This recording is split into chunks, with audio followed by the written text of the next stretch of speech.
Depreciation term तो बहुत बार सुनी है, पर इसका मतलब क्या है? तो डेप्रिसिएशन का मतलब है आपकी किसी एसेट की वैल्यू में डिक्रीज होना। ग्रेजुअल लेवल पर एसेट की वैल्यू में जब डिक्रीज होगा तो उसे डेप्रिसिएशन कहा जाएगा। आप अपनी बाइक यूज करते हैं, उस बाइक की वैल्यू जिस टाइम पर आपने उस बाइक को खरीदा था उस वैल्यू में और आज की वैल्यू में फर्क है। इसका जो डिक्रीज हो रहा है आपकी बाइक की वैल्यू में, that is a depreciation, because bike भी तो आपके लिए एक एसेट है। डेप्रिसिएशन के कॉजेस क्या क्या हैं?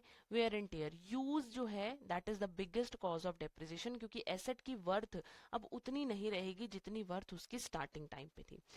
टेक्नोलॉजी डे बाय डे पुरानी होती जाती है। टेक्नोलॉजी, न्यू टेक्नोलॉजी के आने की वजह से पुरानी टेक्नोलॉजी जो है उसकी वर्थ, उसकी वैल्यू डिक्रीज होती जाती है। टाइम जैसे जैसे बीतता जाता है तो आपकी एसेट की वैल्यू डिक्रीज होती है, चाहे आप उस एसेट को यूज ना भी करो तब भी, है ना। विद द टाइम उसके जो पार्ट्स हैं, उसकी जो एफिशिएंसी है वो डिक्रीज होती जाती है।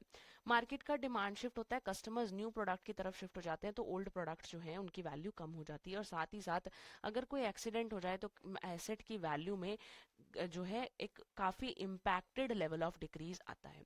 बट हम डेप्रिसिएशन क्यों चार्ज करें? डेप्रिसिएशन चार्ज करना जरूरी है बिकॉज हमें करेक्ट प्रॉफिट्स की नॉलेज हो पाए। एसेट की वैल्यू हर साल कम हो रही है, बट अगर हम उस डिक्रीज को अपनी बुक्स ऑफ अकाउंट्स में रिकॉर्ड नहीं करेंगे तो हमारे जो प्रॉफिट्स होंगे those will not be true and fair. Business की करेक्ट फाइनेंशियल पोजीशन जानना, यानी कि बिजनेस की एसेट्स का एक्चुअल स्टेटस जानना बहुत जरूरी है।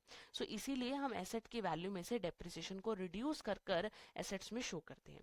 और साथ ही साथ एसेट्स को रिप्लेस करने के लिए प्रोविजन बनाना, बिकॉज हमने एसेट को, जब अगर हमारी एसेट कोई डिप्लीट हो जाएगी, एक एसेट एग्जॉस्ट हो जाएगी, तो हमें उस एसेट को रिप्लेस करना पड़ेगा। तो उस एसेट के रिप्लेसमेंट के लिए भी हम प्रोविजन बना पाए, उसके लिए भी हम डेप्रिसिएशन को चार्ज करते हैं।